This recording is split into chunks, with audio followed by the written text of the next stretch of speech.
parang gusto ko full bleach. As what I mentioned to the last video that I have, ay, English.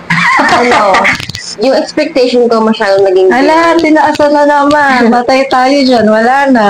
Huwag kayong mag-ano nga sa presyo. Quality kayo as a hairdresser. Always check the quality, not the prices.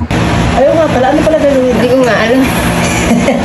Hindi ko alam kung anong kulay. So, by the way, pakilan natin ito. Angat ko ba? Wala nang tumutulay. Hindi na tayo nakaanap. Tutok na ulit pa. Naka-aircon ka na. Yan. So, ano gagawin ako?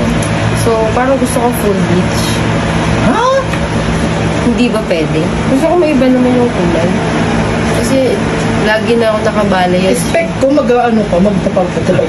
Awang papadal. O, expect ko. Pero ikaw, ano ba? Ganun mo talaga ayon? Gusto ko kasi mag-iisang kulay na lang. Ayoko na nung... Hindi siya magiging masyadong isang kulay. Ito, oo. Ito. Parang mag-aano. Itong part na to, wala ropes na. Yan, isang kulay yan. Pero dito, pag na-bleach na natin to, mas maglalighten pa rin masyado to. So, parang style nun, gray to. So, ito, may part dito rin na may gray. Tapos, basta, mag-visible pa rin yung highlights mo. Okay. Ganun ba?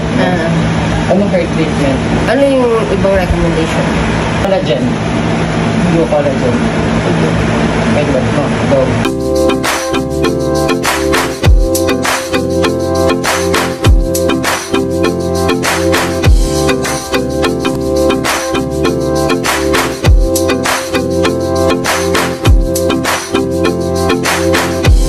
Ready ka na, say yes? Oo nga pala, nagbago pala. Kanina pala sa video. Oo. Sabi natin, parang full. Full. Pero nangyari ito, para sa bangs, naglagay tayo ng konting style. Kasi yung pinaka parang pa-V-shape dito, yung part na to, ay yung nag-dark, nag-itim tayo pala, sorry. Then the rest, medyo full pa rin. Pero ash. Yan. Dark ash. So, ito yung hair inspo mo. Yeah. Nasunod naman siya yung gusto ko. Nasunod ba? As what I mentioned to the last video that I have, ay, English. Ano, parang yung expectation ko masyadong naging... Ala, tinaasan na naman. Patay tayo dyan. Wala na. And then, huwag kayong mag-ano nga sa presyo. Sa quality kayo as a hairdresser. Always check the quality, not the prices. Thank you po, madam.